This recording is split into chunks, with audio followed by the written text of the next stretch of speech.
आम नुआ मुह नुआ मुह चाहूँ ये पुणा मुह आउ चाहूँ।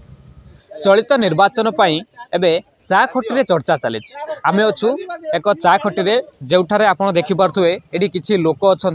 बर्तमान से चर्चा चली झिमुलिया खैरा निर्वाचन मंडली में बर्तमान सुधा विधानसभा प्रार्थी घोषणा करा जाए सहित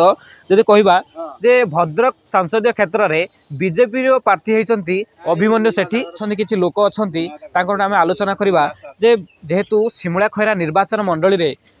विधानसभा क्षेत्र में कौन प्रार्थी घोषणा करा जाएनी बीजेडी कहतु बीजेपी और कांग्रेस कौन प्रार्थी घोषणा करा जाएनी किंतु बीजेपी जदि कहवा अनेक आशायी अच्छा कांग्रेस रे जदिओ सेमती कहीं नहांती हिमांशु शेखर बेहरा जी अच्छा ना बर्तमान गोटे पटे जेहेतु सिद्धांत होनी किंतु तांको नहीं बर्तमान सबुठी कांग्रेस महल रे से ही हेबे प्रार्थी बोली चर्चा चली तेबे आ गोटे कथा होची जे जदि बीजेडी कथा कहबा ताहले बिजु जनता दलर ज्योति प्रकाश पाणिग्राही तांको मध्य नहीं के चर्चा चली तेबे आम पाखरे किछि अछंती तांको आम आलोचना करबा भद्रक लोकसभा संसदीय क्षेत्र में अभिमन्यु सेठी को दल आस्था प्रकट करिसंती से नहीं कोन कहबे मु कहबी जो दल बर्तमान आमर अभिमन्यु सेठी की आस्था प्रकट करी टिकट देइचंती अभिमन्यु सेठी जड़े एमती दरदी लोक से गरीबर बंधु दुखर साथी एवं जड़े युव शिक्षित आउ तांको उपरे वर्तमान आमर आस्था प्रकट करी यशस्वी प्रधानमंत्री नरेंद्र मोदी तांको टिकट देइचंती आउ से मध्य बहु भोट्र जे जितबे ए आमर एटा दृढ़ विश्वास अच्छी जेहेतु वर्तमान जो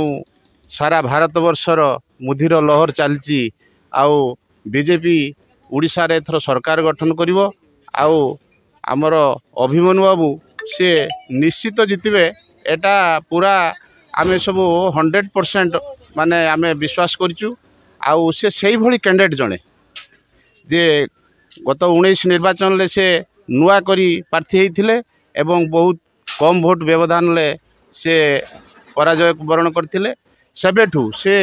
लोकंक पाखरे अछंती 5 वर्ष अनवरत से सेवा करचंती लोकंकर जदि कहबा जे जदि अन्य जो दुईटी दल रहिले तांकर जदि भलो कैंडिडेट दियंती ताले अभिमन्यु सहित जो लड़ाईटा हबो आपण किमि देखुछन आपण भाबी नउछन कि अभिमन्यु सेठी जितिबे बोली संभावना अछि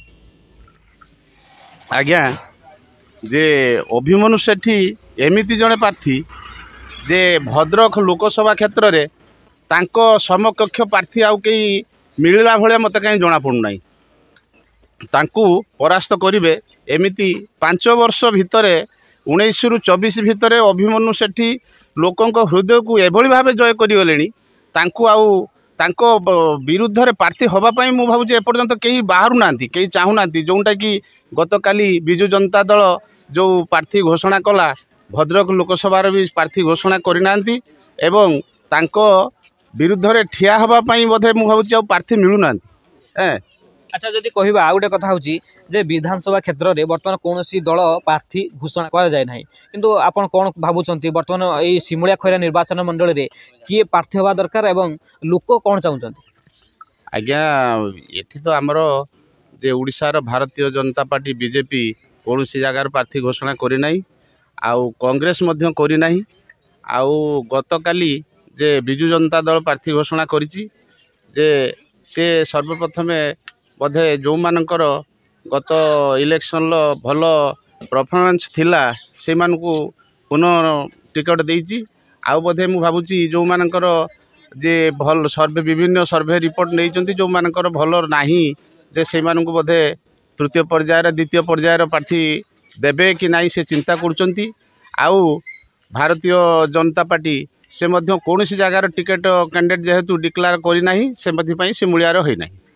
अच्छा आउ जने मध्य अछंती एठी तांकोट मध्य प्रतिक्रिया नबा निर्वाचन राजनीति वर्तमान सबुटी एबे सरगरम होई पड़छि कोन कहबे सर सरगरम तो सब चललानी मोदींकर तो वर्तमान पृथ्वीर लहरी मोदीर तो भारत वर्ष लहरी 4.5 कोटी उड़ीसा का लोकंकर तांकर होची 3 कोटी लोक तांका पाखर समस्ते तांका पाखर अछंती हमर जो सेठी जे अछंती से तो अछंती वर्तमान टॉप पोजिशन अछंती भद्रक रे केही आ नांती आ जे ताको टक्कर देला भलिया ଆଉ ମୋଦିଙ୍କ ଲହରୀ ହେଉଛି ବର୍ତ୍ତମାନ ପୃଥିବୀର ଚାଲିଛି ସାରା ଦେଶବାସୀ ଚାଲିଛି 1 ନମ୍ବର ହେଉଛି ପ୍ରଧାନମନ୍ତ୍ରୀ। ତାଙ୍କ ସଂଖ୍ୟା ବରିଷ୍ଠ ବହୁତ ଆସନ ଅଛି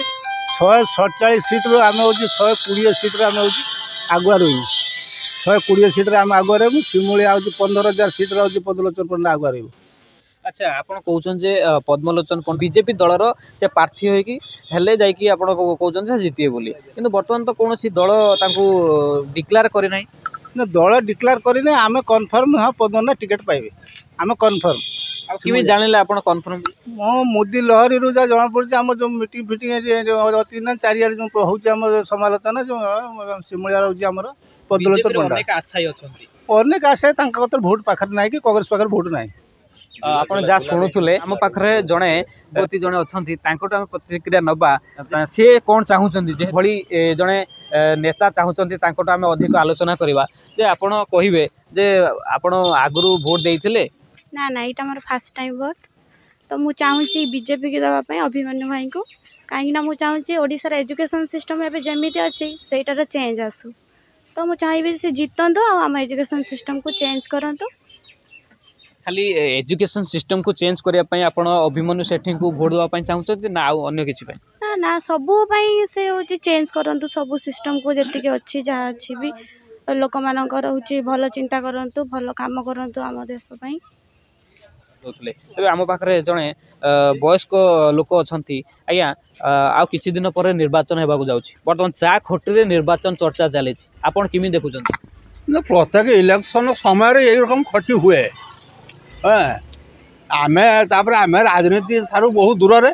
ଆମେ ବର୍ତ୍ତମାନ ରାଜନୀତି ସମୟ ଆସିଛି, ଆମେ ଦେଖୁଛୁ ପ୍ରତ୍ୟେକ ଇଲେକ୍ସନକୁ ଏରକମ ସରଗରମ ହୁଏ। କିନ୍ତୁ ତା ଭିତରେ କ୍ୟାଣ୍ଡିଡେଟ୍ ଯେଉଁମାନଙ୍କୁ ଫାଇନାଲ୍ କରାହେଉଛି ସେମାନଙ୍କୁ ଲୋକ ଦେଖିକି ଠିକ୍ ଭୋଟ ଦେବେ। ଯୁବ ନେତାକୁ ଲୋକ ଚାହୁଁଛନ୍ତି, ଯୁବ ନେତାକୁ କର୍ମବୀର ହେଇଥିବା ଦରକାର, ଯୁବ ନେତା ହେଇଥିବା ଦରକାର, ସୁବିଧା ଅସୁବିଧାରେ ଗାଁ ଗହଳିରେ ଆସି ପହଞ୍ଚି ପାରୁଥିବା ଦରକାର, ସେରକମ ବ୍ୟକ୍ତିତ୍ୱ ଆମେ ଖୋଜୁଛୁ ବୁଝିଲେ। ଯଦି କହିବା ଯେ ବର୍ତ୍ତମାନ 3ଟି ଦଳ ବର୍ତ୍ତମାନ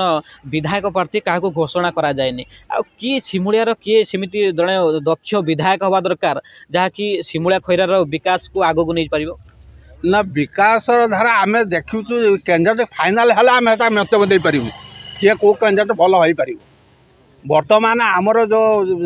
ଭଦ୍ରକ ନିର୍ବାଚନ ମଣ୍ଡଳୀ, ଲୋକସଭା ନିର୍ବାଚନ ମଣ୍ଡଳୀ ଯେଉଁ କ୍ୟାଣ୍ଡିଡେଟ୍ଟାକୁ ଫାଇନାଲ୍ କରୁଛନ୍ତି ସେଇଟାକୁ ଆମେ ଦେଖୁଛୁ ଯେ ହଁ ଯୁବ ନେତା ତାଙ୍କର ଅଛି, ସେ କିଛି କରିପାରିବେ, ତେଣୁକରି ଯାହା ସିଲେକ୍ସନ୍ କରୁଛନ୍ତି ଠିକ୍ କରୁଛନ୍ତି, ଆମେ ବୋଲି ଅଙ୍ଗେ ଲିଭଉଛୁ। ଆଉ ଗୋଟେ କଥା ଯେ ଯଦି କହିବା ବିଧାୟକ ପ୍ରାର୍ଥୀ ଘୋଷଣା କରାଯାଇନି, ଆପଣଙ୍କ ମତରେ କିଏ ବିଧାୟକ ହେବା ଦରକାର? ଯେହେତୁ ଯଦି କହିବା ବିଜେପି ଦଳ ପକ୍ଷରୁ ପଦ୍ମଲୋଚନ ପଣ୍ଡା 2019 ନିର୍ବାଚନରେ ଛିଡ଼ା ହୋଇଥିଲେ ଏବଂ ତାଙ୍କ ସହିତ ଆମର ଜ୍ୟୋତିପ୍ରକାଶ ପାଣିଗ୍ରାହୀ ମଧ୍ୟ ବିଜେଡି ଦଳ ତରଫରୁ ସିଏ ମଧ୍ୟ କ୍ୟାଣ୍ଡିଡେଟ୍ ହେଇଥିଲେ, କଂଗ୍ରେସର ମଧ୍ୟ ଅନ୍ତ ସେଠି ହେଇଥିଲେ, କିନ୍ତୁ ବର୍ତ୍ତମାନ ଲୋକ କ'ଣ ଚାହୁଁଛନ୍ତି? ଆମେ ନୂଆ ମୁହଁ ଚାହୁଁଛୁ, ଇଏ ପୁରୁଣା ମୁହଁ ଆଉ ଚାହୁଁନୁ। କିଏ ଯୁବ ନେତା ଗୋଟେ ନୂଆ ମୁହଁ ହେଇକି ଆସୁ, ଏରକମ ବ୍ୟକ୍ତି ଆମେ ଚାହୁଁଛୁ, ଆମେ ଏ ପୁରୁଣା ନେତାକୁ ଆଉ ଚାହୁଁଛୁ। କାହିଁକି ଆପଣ ଯେ ନୂଆ ମୁହଁ ଚାହୁଁଛନ୍ତି? ଏତ ପର୍ଯ୍ୟନ୍ତ ଅଣ୍ଡେ ପଞ୍ଚାୟତର ମାଟି ରାସ୍ତା ଅଛି, ମାଟି ରାସ୍ତା ଲିଭିନି ବୁଝିଲେ ନା, ମାଟି ରାସ୍ତା ଏତ ପର୍ଯ୍ୟନ୍ତ ଲିଭିନି। ଏଜୁକେସନ୍ ଆରମ୍ଭ କରିକି ସ୍କୁଲରେ ପିଲା ଆସୁନାହାନ୍ତି, ମାଷ୍ଟର ନାହାନ୍ତି, ଉନ୍ନତି ହେଇପାରୁନି। ଏତ ପର୍ଯ୍ୟନ୍ତ ଅଣ୍ଡେ ପଞ୍ଚାୟତରେ ମାଟି ରାସ୍ତାରେ ଲୋକ ଆମେ ଯିବା ଆସିବା କରୁଛୁ, ତେଣୁକରି ଡେଭଲପମେଣ୍ଟ ହେଇଛି କ'ଣ କି ଇଏ ନେତୃତ୍ୱରେ ହେଇକି ଲାଭ କ'ଣ? ଶୁଣୁଥିଲେ ଯେ ଲୋକଙ୍କର ମତ ଏବଂ ଆଗକୁ ଦେଖିବାକୁ ବାକି ରହିଲା ଯେ ବର୍ତ୍ତମାନ ଲୋକ କାହାକୁ ଚାହୁଁଛନ୍ତି ଏବଂ ଶିମୁଳିଆ ଖଇରା ନିର୍ବାଚନ ମଣ୍ଡଳୀରେ କିଏ ବିଧାୟକ ହେଉଛି। Baleswar Umakant, news 18 local.